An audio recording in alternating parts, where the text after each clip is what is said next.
everyone, welcome back to my channel, Jamaica Roots TV. Hope you're all doing well today. Thank you for liking the video and thank you for subscribing as well. So today, June 7th, marks the 330th year since the great earthquake of Port Royal in 1692. So we're going to be going through some things that happened in Port Royal that you may have not known about, and we'll give you a brief history of Port Royal as well. So I hope you enjoy this video. Please remember to like, share, and subscribe. Let's get into the video. So it was about 11:43 a.m. that morning. A thunderous noise was heard rumbling from the hills of St. Andrew, north of Port Royal. In 2 minutes, 3 earthquake shocks. Each of the shocks was more violent than the first. The day had dawned but looked dull. This was noticed by Galdi, the famous man that was buried twice. Galdi walked to his office that morning, which was near to the waterfront. He noticed that the atmosphere was sultry and hot. The sky looked coppery and glowed. The sea was calm and quiet. About 20 ships were docked at the port, and the port was busy. 2 of those ships had just come in from a raid from the French settlements, and that was in Saint Dominique. Both ships had cargo filled to the brim and was being unloaded into warehouses. Many persons had already had their lunch or about to have lunch. Galdi, who was attending to business at the time when the earthquake struck, dropped his leather-bound ledgers. Those are books of accounts, just to clarify. And he ran from his office. The building dropped behind him. So in front of him, he's seen ships, warehouses, wharves, taverns, offices were just dropping before his eyes. The land tilted and huge waves rose up. He ran to Morgan's fort, but that fell into the sea, and he turned back and started running through the streets. He was then swallowed up into a great hole that opened up in front of him, and he began to fall down into the earth. So Mr. Galdi always pauses when it comes to this part of the story when he's recanting it, because of course his memory went right when he started to fall into the earth, right? So his memory was not very clear at that point. So from what they said, it was 3 shocks. So the first shock was when all hell broke loose, and he was seeing all these buildings toppling around him, including the wharves going out to sea and the warehouses that were being filled up with ill-gotten gains, right? So the second shock, he started to tumble down into the earth. And there was a third shock, and that was a shock that spewed him back into the sea. So lucky for him, there was a third shock. And he started to swim, of course, frantically when he was in the sea, and he was rescued by some people who were on a boat. So he was buried in Port Royal. His grave is still there for everyone to see, and on the grave it is written that this is a man who was buried twice, and a long explanation of what happened and how he was loved and everything else in the city. But Galdi was also a slave trader. He came to Jamaica to make his fortune just like thousands of others. And he was an avid businessman. He had business acumen. He loved the business. and he was very industrious, according to the adjectives that they used to describe him. So he was not a lazy person, but of course he was indulged in the buying and selling of human flesh.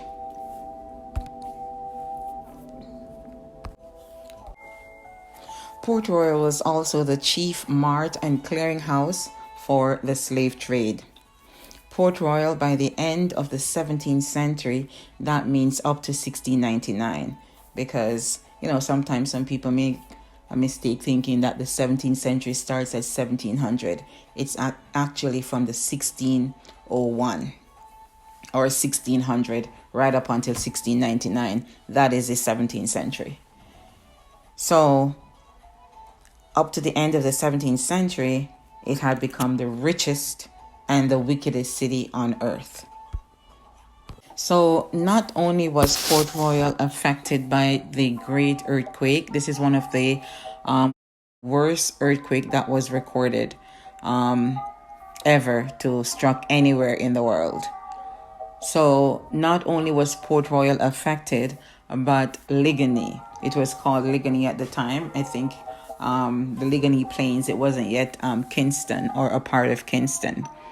So the houses were flattened in Ligony Plains, and a lot of the rivers were dammed, and thousands, if not hundreds, if not thousands of trees were stripped of their barks and dammed. So the former peak at Mount Sinai, that's in St. Thomas. So I think it's Ayalis. There was a rumbling there as well. So this plantation owner, his plantation was picked up and moved half a mile from where it originally stood. The mountainside also came down, and that was mostly limestone. So a great part of that mountain was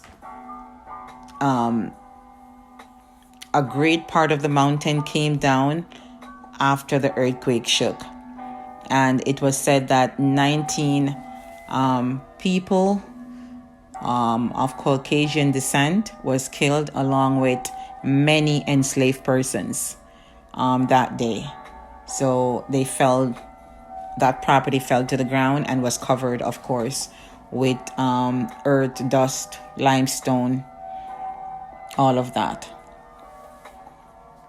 And it was said that the property owner of that property that fell to the ground, he was very brutal to the enslaved persons that, of course, worked on that property or was enslaved on that property. So a lot of tourists actually goes there right now.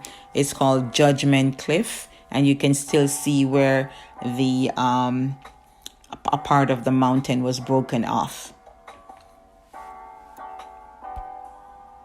One of the persons who died in St. Thomas that day of Caucasian descent, his name was Hopkins, and he was a plantation owner.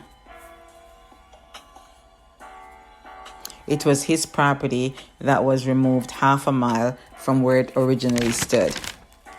So on that day as well, the grave of the great and terrible Sir Henry Morgan was thrown into the sea. So Henry Morgan had already died in Jamaica and was buried at the Palisados Cemetery. And that was in 1688, so 4 years prior to the earthquake. His body went into the sea in 1692, along with many others, and was never recovered.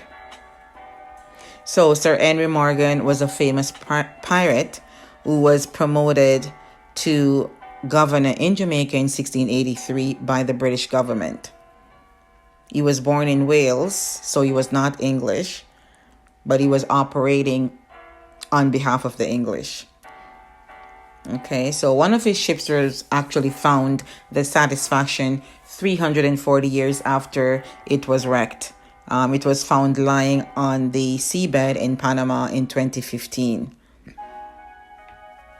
And as I mentioned, these pirates were not just operating on their own. Letters of marque were issued by the British government giving them permission to attack other vessels, Spanish vessels and Portuguese vessels. So they got permission to do this. It's an indirect type of war against these governments, right? These countries, they attack the ships and loot them and just cause disruption, so they would be less of a threat to England, right?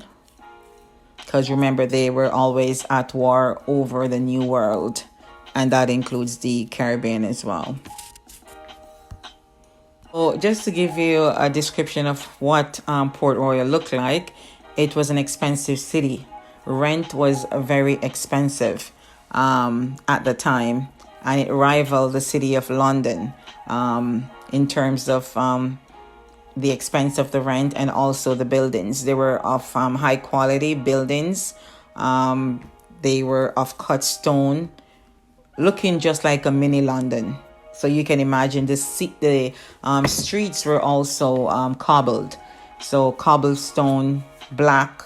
If you've been to London, you know, and other European cities, they use these black cobblestones on the streets. They're really beautiful.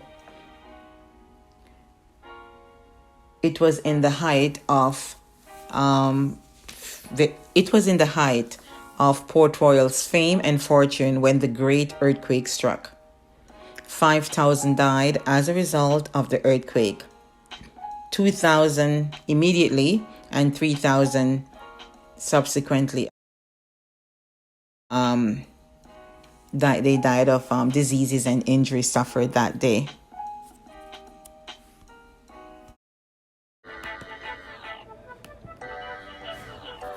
Port Royal is located at the end of the Palisados, at the mouth of Kingston Harbor in southeastern Jamaica. Founded in 1494 by the Spanish, it was once the largest city in the Caribbean, functioning as the center of the shipping and commerce in the Caribbean Sea by the latter half of 17th century. It was destroyed by an earthquake on June 7, 1692, which has an accompanying tsunami, as we mentioned.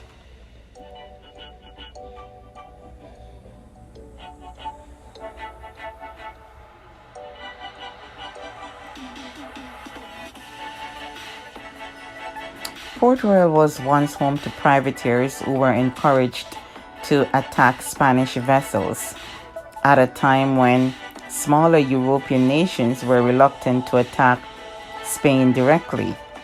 As a port city, it was notorious for its gaudy displays of wealth and loose morals. It was a popular home port for the English and the Dutch-sponsored privateers to spend their treasure during the 17th century.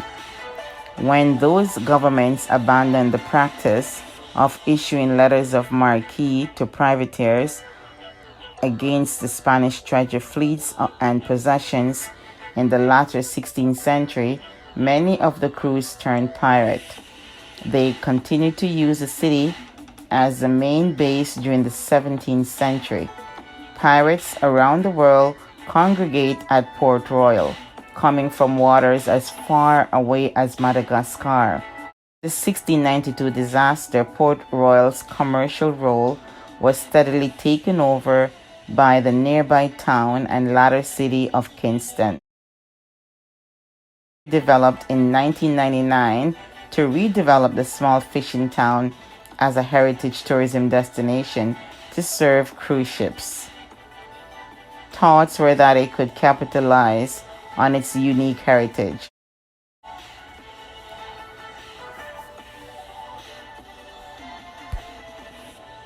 The merchant Louis Galdi was among the multitude of people unable to escape the judgment of God. He, like thousands of his fellow townsmen, were swallowed up by the great earthquake, but in a bizarre turn of events, he lived to tell the tale. So, Port Royal's reputation as the wickedest city on earth led many to believe that the city and its inhabitants got what they deserved.